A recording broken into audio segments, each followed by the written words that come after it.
महाराष्ट्र में ठाणे जिले के भिवंडी में गणपति विसर्जन के दौरान पत्थरबाजी की घटना सामने आई है, जिसके बाद इलाके में माहौल बिगड़ गया। ठाणे के भिवंडी में गणपति विसर्जन के दौरान मंगलवार देर रात इलाके की हिंदुस्तानी मस्जिद के पास रखी गई भगवान गणेश की मूर्ति पर कुछ लोगों ने पथराव कर दिया। इस पथराव में गणेश की मूर्ति खंडित हो गई। इसके बाद एक समुदाय ने मौके पर हंगामा शुरू कर दिया। पुलिस ने मामले में कार्रवाई करते हुए कई लोगों को गिरफ्तार कर लिया। इस दौरान भीड़ ने एक युवक को पकड़कर उसकी पिटाई की और पुलिस के हवाले कर दिया।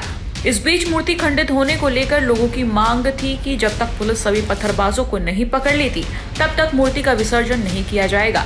इस बीच घटना को लेकर दूसरे समुदाय के लोगों ने बताया कि आखिर घटना के वक्त क्या हुआ था और कैसे गणेश विसर्जन के दौरान पत्थरबाजी हुई। जिस गणपति मूर्ति पर पथराव हुआ उसी गणेश पंडाल के कुछ आयोजक, वहां के सदस्य जो है वो मेरे साथ बातचीत के लिए मौजूद हैं। सबसे पहले तो मैं आपसे जानना चाहूँगा कि आखिर ये पूरी घटना की जो शुरुआत है वो यहाँ पहुँचने के बाद कैसे हुई। दरअसल बात ऐसा है भाई साहब, कल भिवंडी में 3 घटना हुई और भी मैं एक जानकारी देना चाहता हूँ। 10 बजे शाम में गायत्री नगर से हम बस स्टॉप की तरफ आएंगे तो वहाँ पे एक फातिमा नगर करके है, उधर 4 माले का टावर है। तीसरे माले से पत्थर आने के बाद लोग ऊपर का वीडियो बनाने लगे तो बाजू की कॉलोनी से भी लोग पत्थर फेंके। उसके बाद में यहाँ एक ईदगाह रोड करके है, वहाँ पे भी ये घटना हुई और हम लोग यहाँ करीब 12:15 के दरमियान में थे। पुलिस थी, बंदोबस्त था, सब कुछ था। 4 बंदे लोगों ने पत्थर फेंकना शुरू किया। गणेश जी के जो पीछे का हिस्सा था उस पर बैकग्राउंड के हिस्से में पहला पत्थर लगा, दूसरा पत्थर बैकग्राउंड को लग के और गणेश जी के हाथ पे आया और वो नीचे गिरा। तीसरा हमारे कार्यकर्ताओं को लगा तो उन चारों को हम लोगों ने ही दौड़ाया और 2 लोगों को पकड़कर पुलिस के ताबे में दिया। मस्जिद के पास से आए पत्थर इस साइड से आया, आपके पीछे से जहाँ आप खड़े हो जी। हमारी गणेश मूर्ति इस जगह पे ही थी, वंजरपट्टी के मेन चौक पे। उसके बाद क्या हुआ? उसके बाद में हम लोगों ने कहा कि साहब आज 6 दिन के अंदर पद्मा नगर में 62 मूर्तियाँ तोड़ी गई। आप लोगों ने FIR लिखा, कोई कार्रवाई नहीं। उसके बाद अभी फातिमा नगर में हुआ, 5वें दिन की गणपति में गायत्री नगर में चप्पल और पत्थर फेंके गए थे, उसमें भी आप लोगों ने FIR लिखा मगर कोई आरोपी नहीं मिला। फातिमा नगर में हुआ, उसका भी आप FIR लिखोगे कह रहे हो, लेकिन कोई आपको आरोपी क्यों नहीं मिलता है। अभी ईदगाह रोड पे हुआ, वहाँ का भी आप FIR लिख रहे हो, आरोपी नहीं मिल रहा है। यहाँ का भी आप FIR लिखने का आश्वासन दे रहे हो, आरोपी क्यों नहीं मिल रहा है आपको, हम लोग को ये समझ में नहीं आता है। उसके बाद हम लोग ने ये तय किया कि 5 जगह का आप आरोपी लाओ पहले, उसके बाद हम गणेश का विसर्जन करेंगे। तो अभी आपने गणपति का विसर्जन किया है नहीं? भाई साहब हम लोगों के साथ में 3rd डिग्री यूज किए। DCP साहब ने खुद ये शब्द वापरा है कि लाठी चार्ज।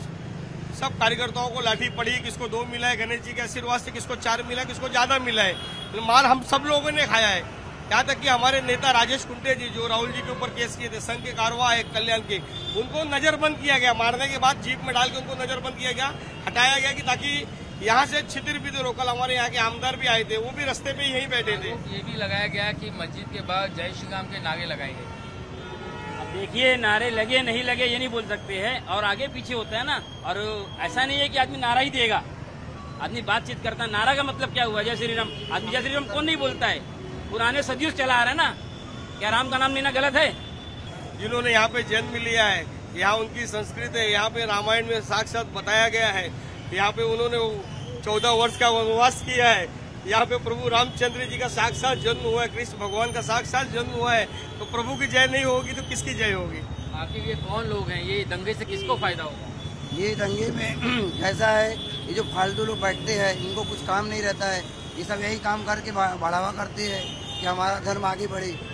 क्या आपको लगता है ये कोई साजिश का हिस्सा हो सकता है कि ताकि 2 समुदाय के बीच में जो है वो अशांति फैलाई जाए? कुछ सामाजिक तत्व है, उन्हीं का है। मैं सबको क्लेम नहीं कर सकता हूँ। कुछ ऐसे लोग हैं जो गलत चाहते हैं कि ऐसा कुछ हो जाए कि बुराई दिखे। भिवंडी में बीती रात पहले पथराव की घटना हुई, उसके बाद में 2 समुदाय के बीच में हिंसा हुई। आखिर इस पूरी घटना को लेकर के, खास तौर से गणपति की मूर्ति में पथराव की घटना को लेकर के भिवंडी का मुस्लिम समाज क्या सोचता है, ये जानने के लिए मैं यहाँ पर कई सारे जो मुस्लिम युवा हैं उनके साथ मौजूद हूँ। तो सबसे पहले मैं इमरान जी आपसे पूछना चाहूंगा, आप इस घटना को किस तरीके से देखते हैं? क्या ये घटना वाकई में निंदा करने वाली नहीं? क्या आपको लगता नहीं कि 1-2 मुसलमान लड़के ऐसे हैं जिन्हें कोई बात की जानकारी नहीं, वो पूरे कौम का, पूरे समाज का जो नाम बदनाम करते हैं? देखिए, मैं खाली एक मुसलमान कौम की बात नहीं करता हूँ। जो भी ऐसा आदमी है वो ये समाज के लायक नहीं है। अभी गलती किसने किया, जो भी गलती किया उसको सजा बिल्कुल मिलना चाहिए, चाहे वो मुसलमान समाज का हो, चाहे गैर मुस्लिम समाज का हो। और ये जो शहर का वातावरण चंद लोग जो खराब करना चाहते हैं, ऐसे लोग कोई समाज के है भी नहीं। ये लोग समाज के खिलाफ वाले लोग हैं और दहशत और ये निर्माण करने वाले लोग हैं। लगता है दंगा फैलाने की साजिश करने वाले लोगों के खिलाफ समाज को भी सख्त कार्रवाई करनी चाहिए, कोई फतवा निकाला जा सकता है, उन्हें बाहर किया जा सकता है कौम के? अभी ऐसा तो ये इस माहौल में करना नहीं चाहिए पब्लिक को। अभी दोनों पक्ष का मतलब कैसा है, त्योहार है, सबको समझ के लेना चाहिए। जो किया वो गलत है, वो गलत है, बिल्कुल गलत है। मैं आपसे भी जानना चाहूंगा, क्या आपको लगता है कि जो लोग इसके पीछे हैं, इक्का दुक्का लोग जो है, उनके खिलाफ सख्त कार्रवाई होनी चाहिए? क्या आपको मानते? बिल्कुल कार्रवाई होना चाहिए। त्योहार अपना अपने अपने तरीके से मनाया जाए, अमन शांति से मनाया जाए, ये हमारा संदेश। मेरे साथ कुछ और भी युवा है, मैं आपसे जानना चाहूंगा कि गणपति का विसर्जन यहाँ होता है, गणेश की मूर्ति निकलती है और उस पर पथराव होता है और बाद में आरोप लगता है कि जो मस्जिद के पास कुछ जो लड़के खड़े थे उन्होंने ये किया, उनमें से कुछ लोगों को हिरासत में भी लिया गया। कितना जो ये निंदनीय घटना आपको लगती है? बहुत निंदनीय घटना लगती है और ये घटना होना नहीं चाहिए था। हिंदू मुस्लिम सब एक साथ रहते हैं, ये भिवंडी की और महाराष्ट्र की एकता है। सिख हो, सिखाई हो, कोई भी हो, सब एकता के साथ है। ये जो हुआ है ये गलत हुआ है। यहाँ के लोग हो सकते हैं, बाहर के लोग हो सकते हैं, ये अभी मालूम तो नहीं है, तहकीकात होंगी, उसमें समझ में आएगा कौन कहाँ का है। क्या आप क्या कहना चाहेंगे इस पूरी घटना के ऊपर? क्या बाहर की कोई ताकतें हैं जो आगे के माहौल बिगाड़ने की कोशिश कर रही हैं? बाहर की ताकत तो नहीं है, पर जो भी हुआ यहाँ पे होना नहीं चाहिए। आज हम इतने साल से सब बना रहे एक साथ मिलजुल कर, तो इसी तरह मिलजुल कर बनाना चाहिए।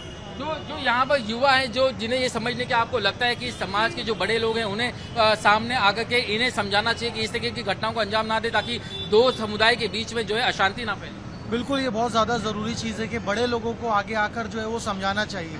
इस तरह का हेट्रेट जो है वो भिवंडी में आज तक देखने के लिए नहीं मिला है, मगर अब हम लोग नोटिस कर पा रहे हैं। मेरे हाथ में, खुद के हाथ में मिरर है, मेरी पूरी गाड़ी जो है रात में तोड़ दी गई। उसका दूर दूर तक भीड़ से, क्राउड से कोई ताल्लुक नहीं, मगर उतना अंदर एरिया में आके इस फोन पैटरिंग का मामला यहाँ पर आया है।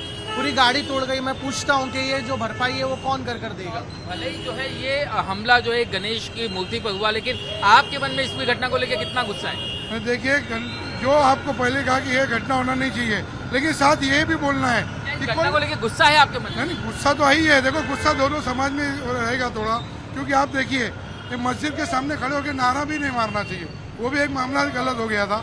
हमेशा जैसे अमन शांति जाते थे, मस्जिद के सामने खड़े होकर नारा भी नहीं मारना चाहिए, वो भी एक। क्या नारा लगाया गया? कल वहाँ जय श्री राम का नारा मस्जिद के गेट पे मारा जा रहा था, वो भी नहीं होना चाहिए। जय श्री राम का नारा देना गलत है? हाँ, गलत है, ये बात गलत है। अभी किसी के भी मजहब के पास जाएगा कोई भी, जय श्री राम का नारा देना गलत है? नारा देना गलत नहीं है। मस्जिद हो, दरगाह हो, उसके सामने आप खड़े रह के नारा देंगे तो जय श्री राम नारा कहना गलत है? मस्जिद के गेट के सामने नहीं मानना चाहिए। मस्जिद के सामने जय श्री राम का नारा नहीं देना है। देखिए, कोई भी अभी हम देखो, कोई भी मुस्लिम समाज बेकाबू हो सकता है? नहीं, मुस्लिम बेकाबू होगा नहीं। आप कोई भी समाज को, आप किसके भी घर में जाके किसको भी गाली दोगे, किसको भी कुछ भी बोलोगे, मंदिर के सामने अल्लाह अकबर बोले तो लोग नारा चाहिए? बिल्कुल नहीं बोलना चाहिए, और बिल्कुल नहीं बोलना चाहिए। आप मेरी बात को आपत्ति नहीं होनी चाहिए? नहीं, बिल्कुल नहीं। कोई भी मंदिर के सामने मुसलमान ने जाके अल्लाह नारा तकबीर अल्लाह अकबर नहीं बोलना चाहिए। और वैसे ही कोई दूसरा समाज भी अगर चलते चलते जय श्री राम बोलते हुए जाए तो पहले वो देख ले कि आसपास यहाँ कोई मस्जिद है कि नहीं। मस्जिद है कि नहीं है, इतना तो हमको भाईचारगी से सब जगह रहना है। इसका मतलब ये नहीं कि हम जाते जाते कहीं पे भी मंदिर के सामने नारा तकबीर अल्लाह अकबर ये